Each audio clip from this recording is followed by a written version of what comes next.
إخوان، السلام عليكم. أتينا في هذه الحلقة إن شاء الله نرى كيفية إصلاح باور سبلاي ذو قيمة متحولة، يعني من 0 إلى 30 فولت، والأمبيراج الخاص به فهو 10 أمبير.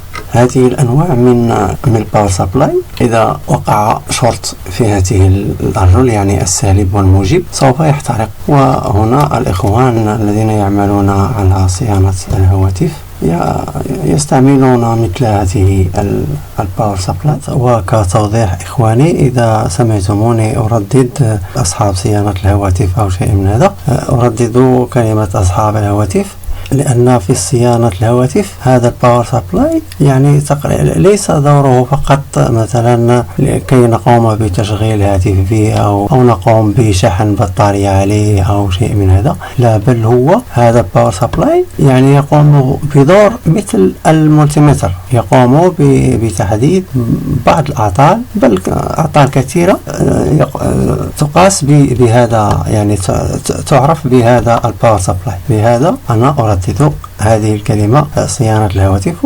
وأصحاب صيانة الهاتف هم يعلمون هذا. أنا أقول هذا فقط للناس الذين يمكن أن يشاهدوا هذا ويقولون إنه يكرر الهواتف، وهي كما قلنا بأنها غير مدعومة بالحماية. وقع معك خطأ، وغالبا ما يقع الأخطاء فيكون المشكل بهاتف به شورت وتقوم بالتركيب، ربما الكابلات الخاصة به يعني تقع مجرد لأنك تكون تشتغل والمكان يكون مزدحما شيئا ما،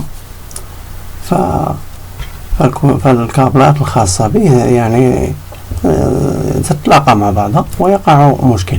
فهذا الباور سبلاي مثلا، أنا عندما احتجت إلى باور سبلاي من هذا النوع، فذهبت إلى صديق سألته يعمل في مجال صيانة الهواتف، فسألته وقال لي بأنه يوجد لدي واحد وهو محترق وهو لا يريد إصلاحه، فهو غير مدعوم بالحماية، ويعني يمكن أن يقع معه شيء ما يعني مثل ما سبق من قبل. فهو يعني كما قلت لك قوله يعني الكابلات الخاصة به وحرق. قال لا أريد أن أزعجها معه نفسي، فأنا لدي 2 أو 3 من آخرون أو شيء من هذا، فربما هنا أعطاني إياه، يعني باعني إياه بثمن بخس ب100 درهم، يعني بالتحديد 100 درهم كان باعني إياه، هذا لكي لا يشعرني بأنه أعطاني إياه أو شيء من هذا. وأنا قمت بإصلاحه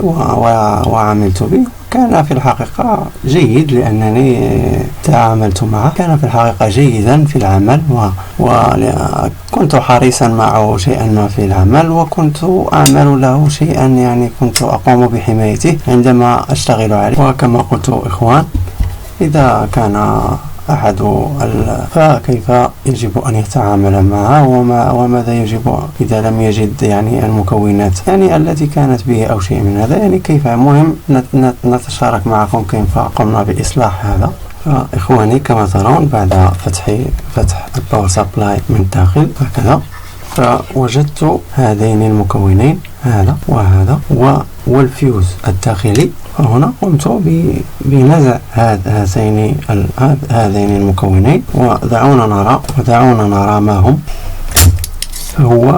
فهو الآن شغال، ولكن أقوم بنزع هذا من أجلكم، من أجل أن تعم الفائدة. البوردة الخاصة هنا الباور سبلاي فهي لديها اللحام من كلتا الجهتين، من هنا ومن الجهة الأخرى. هذا ما يصعب الأمر قليلا، ولكن لا بأس.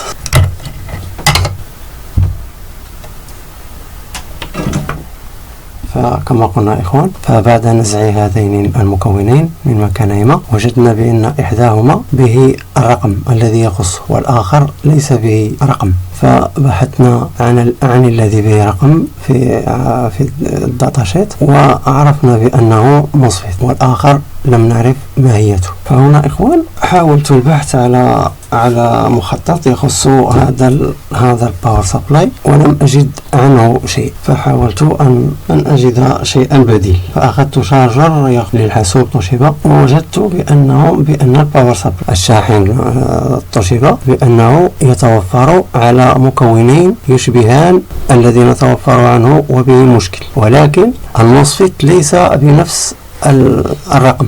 ومن طبيعة الحال تأكدنا من داتا شيت، وتأكدنا بأنه موسفيت وبأن المعطيات الخاصة بكلاهما متشابهة، فبقي لنا الآخر. فالآخر هو أيضا في هذا الشاحن وجدنا بأنه ليس به رقم، ولكن تقريبا يعني القياسات التي تخص كلتيهما فهي متشابهة. دعونا نرى هذا. فمثلا عندما نقوم بقياسه هكذا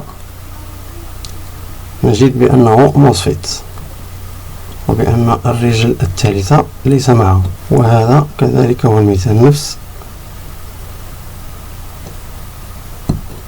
الشيء.